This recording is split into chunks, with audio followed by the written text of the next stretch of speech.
सरफरोशी की तमन्ना अब हमारे दिल में नहीं। मैं बात कर रहा हूँ भगत सिंह की। और आज जो हम लोग आज़ादी की सांसें ले पा रहे हैं, इसमें बहुत बहुत बड़े महापुरुषों का योगदान रहा है। तरह तरह की यातनाएं उन्हें झेलनी पड़ी, उन्हें अपनी जान देनी पड़ी, देश के लिए शहीद होना पड़ा। भगत सिंह का जन्म आप जानते होंगे कि 28 सितंबर 1907 में होता है। 31 मार्च 1931 में 23 साल की उम्र में, आप सोचिए कि खेलने की उम्र थी, और फांसी पर चढ़ जाते हैं। तो भगत सिंह की जिंदगी की आखिरी 12 घंटे की क्या कहानी है, उसी पर हम लोग बात करने वाले हैं और उसी के बारे में हम लोग जानने वाले हैं। तो भगत सिंह लाहौर सेंट्रल जेल में 23 मार्च 1931 की शुरुआत किसी और दिन की तरह ही हुई थी। फर्क सिर्फ इतना सा था कि सुबह सुबह जोर की आंधी आई थी। लेकिन जेल के कैदियों को थोड़ा अजीब सा लगा जब 4 बजे ही वार्डन चरत सिंह ने उनसे आकर कहा कि वो अपनी अपनी कोठरियों में चले जाएं। उन्होंने कारण नहीं बताया और उनके मुंह से सिर्फ ये निकला कि आदेश ऊपर से है। और अभी कैदी सोच ही रहे थे कि माजरा क्या है। जेल का नाई वरकत हर कमरे के सामने से फुसफुसाते हुए गुजरा कि आज रात भगत सिंह, राजगुरु और सुखदेव को फांसी दी जाने वाली है। अंग्रेजों का समय था। उस क्षण की निश्चिंतता से ने उनको झकझोर कर रख दिया। कैदियों ने बरकत से मनोहार की वो फांसी के बाद भगत सिंह की कोई भी चीज, जैसे पेन हो, कंघा हो या घड़ी हो, उन्हें लाकर दे दे ताकि वो अपने पोते पोतियों को बता सकें कि कभी वो भी भगत सिंह के साथ जेल में बंद थे। और बरकत भगत सिंह की कोठरी में गया और वहां से उनका पेन और कंघा लेकर आया। सारे कैदियों में होड़ लग गई कि किसका उस पर अधिकार हो। आखिर में ड्रा निकाला गया। अब सोचिए, इतनी दीवानगी थी उनके प्रति।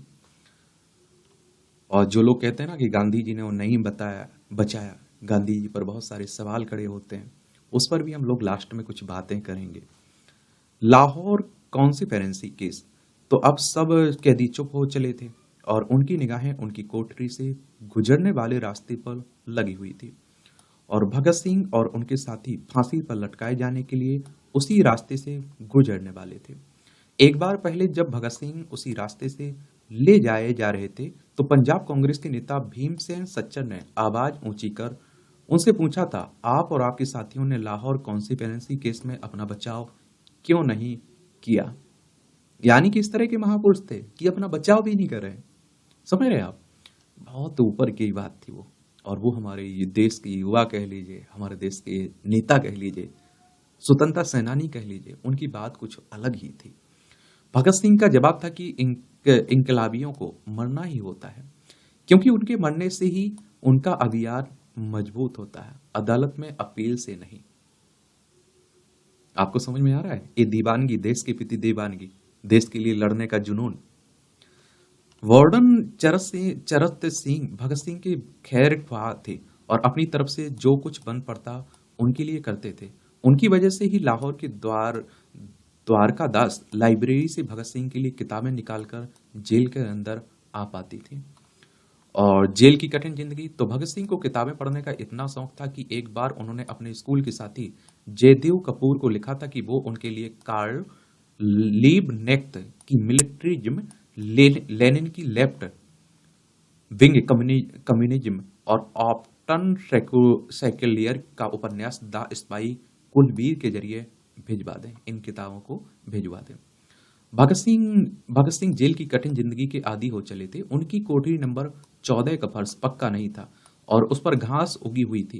कोठरी में बस इतनी ही जगह थी कि उनका 5 फुट 10 इंच का शरीर बामुश्किल उसमें लेट पाया। लेकिन आप देखिए, समझौता नहीं किया, माफी नहीं मांगी। आप सोचिए, ये हमारे देश के क्रांतिकारी हैं, तब हम लोग उन्हें पूज रहे हैं। आज देख लीजिए, लोग कब बदल जाते हैं, कब क्या हो जाते हैं, मालूम नहीं चलता है। और उस समय भी इस तरह के लोग थे बदलने वाले। लेकिन भगत सिंह ने माफी नहीं मांगी। भगत सिंह ने झुकना मंजूर नहीं किया अंग्रेजों के सामने।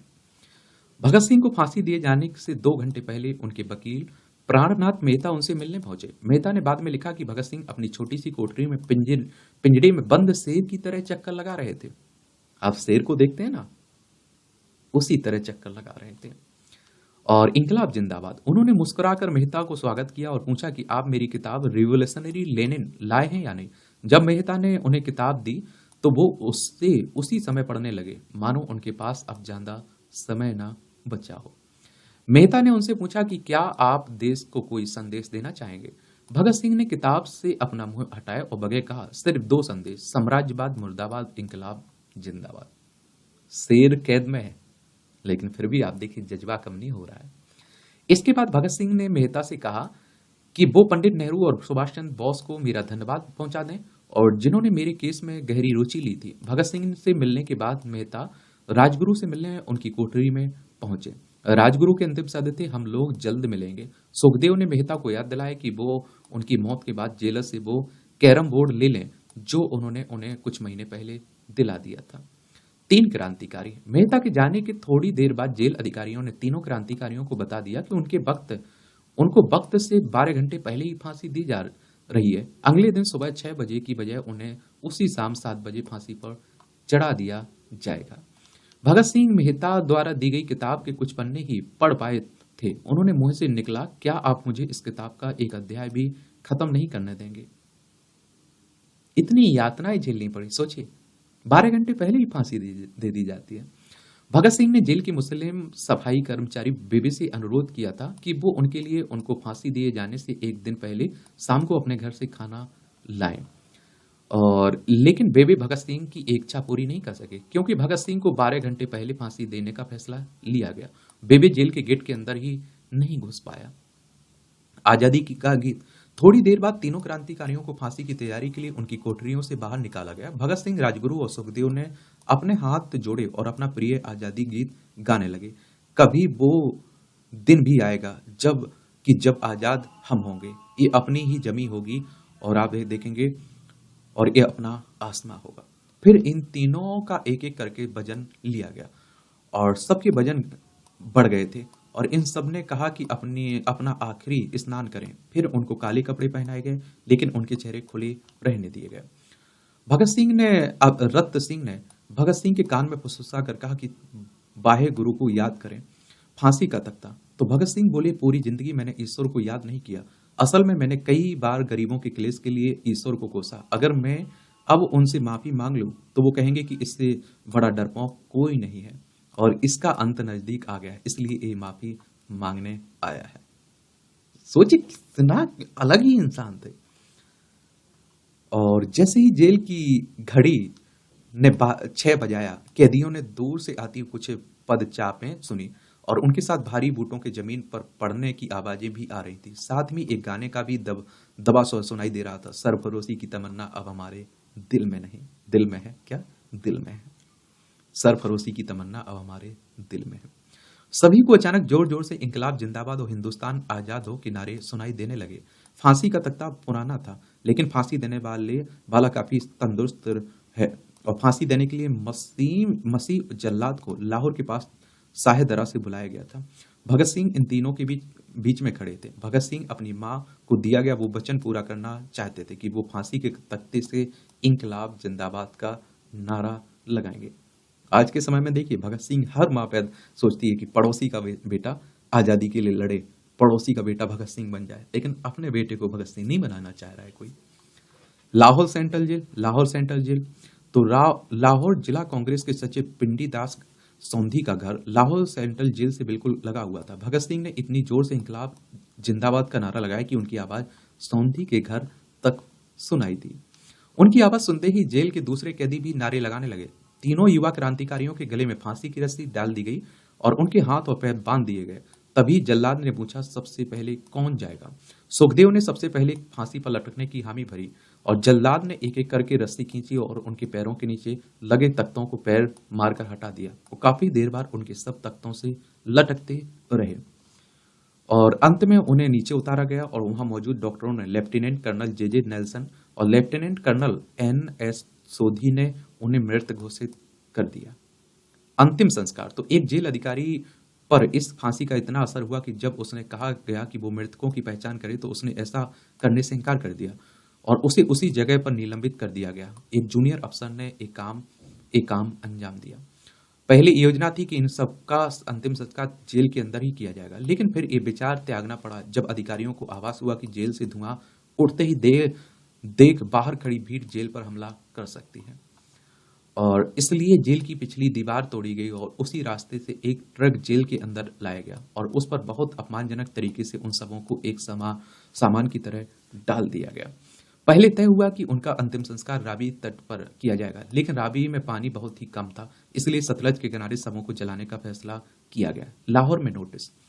उनके पार्थिव शरीर को फिरोजपुर के पास सतलज के किनारे लाया गया। तब तक रात के 10 बजे हो चुके थे। इस बीच उप पुलिस अधीक्षक कसूर सुदर्शन सिंह कसूर गांव से एक पुजारी जगदीश अचरज को बुला लाए और अभी उनमें आग लगाई ही गई थी कि लोगों को इसके बारे में पता चल गया। जैसे ही आप देखेंगे ब्रितानी सैनिकों ने लोगों को अपनी तरफ आते देखा, वो सबों को वहीं छोड़कर अपने वाहनों की तरफ भाग गए और सारी रात गांव के लोगों ने उन सबों के चारों ओर पहरा दिया। अगले दिन दोपहर के आसपास जिला मजिस्ट्रेट के दस्तखत के साथ लाहौर के कई इलाकों में नोटिस चिपकाए गए, जिसमें बताया गया कि भगत सिंह सुखदेव राजगुरु का सतलज के किनारे हिंदू और सिख रीति से अंतिम संस्कार कर दिया गया है। इस खबर पर लोगों की कड़ी प्रतिक्रिया आई। लोगों ने कहा कि इनका अंतिम संस्कार करना तो दूर, उन्हें पूरी तरह जलाया भी नहीं गया। जिला मजिस्ट्रेट ने इसका खंडन किया, लेकिन किसी ने उस पर विश्वास नहीं किया। भगत सिंह का परिवार तो इन तीनों के सम्मान में 3 मील लंबा शोक जुलूस नीला गुम्बद से शुरू हुआ और पुरुषों ने विरोध स्वरूप अपनी बाहों पर काली पट्टियां बांध रखी थी। महिलाओं ने काली साड़ियां पहन रखी थी। लगभग सब लोगों के हाथ में काले झंडे थे। लाहौर के मॉल से गुजरता हुआ जुलूस अनारकली बाजार के बीचों बीच रुका। अचानक पूरी भीड़ में उस समय सन्नाटा छा गया जब घोषणा की गई कि भगत सिंह का परिवार तीनों शहीदों के बचे हुए अवशेषों के साथ फिरोजपुर से वहां पहुंच गया है। जैसे ही फूलों से ढके तीनों सबूतों में उनके सब वहां पहुंचे, भीड़ भावुक हो गई और लोग अपने आंसू नहीं रोक पाए। ब्रिटिश साम्राज्य। वहीं पर एक मशहूर अखबार के संपादक मौलाना जफर अली ने एक नज्म पढ़ी जिसका लब्बुलुआब था कि जिस तरह इन शहीदों के अधजले सबों को खुले आसमान के नीचे जमीन पर छोड़ दिया गया, उधर वार्डन चरत सिंह सुस्त कदमों से अपने कमरे में पहुंचे और फूट फूट कर रोने लगे। अपने 30 साल के करियर में उन्होंने सैकड़ों फांसियां देखी थी, लेकिन किसी ने मौत को इतनी बहादुरी से गले नहीं लगाया था जितना भगत सिंह और उनके 2 कॉमरेडों ने।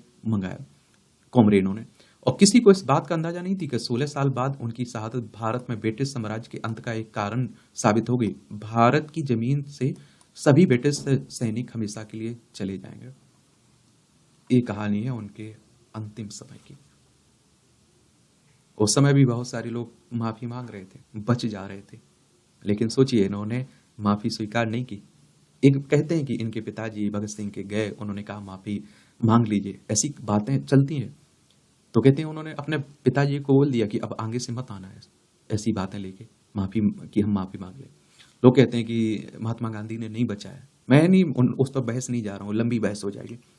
मैं कहता हूँ अगर बचा भी लिया जाता, उन्हें माफी के लिए तैयार कर लिया जाता, क्या भगत सिंह माफी मांगने के लिए तैयार होते? कभी ना होते, मुझे लगता है। और सोचिए अगर आज हम सम्मान के साथ इतना नाम ले रहे हैं, उन्हें अपना आदर्श मानते हैं, क्यों मानते? क्योंकि उन्होंने हंसते हंसते फांसी पर लटक गए। वरना बहुत सारे हुए जो अच्छा स्वतंत्रता सेनानी में भाग लिए, लेकिन अंत में उन्होंने माफी मांग ली, झुक गए।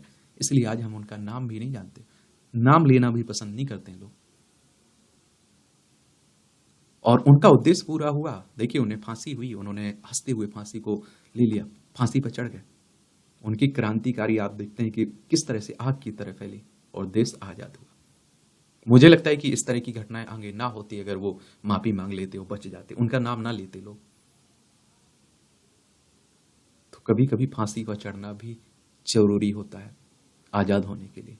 आज आप देखिए शान से अगर हम लोग नाम लेते हैं उनका, तो इसलिए क्योंकि उन्होंने कभी समझौता नहीं किया, अपनी जान दे दी, शहीद हो गए।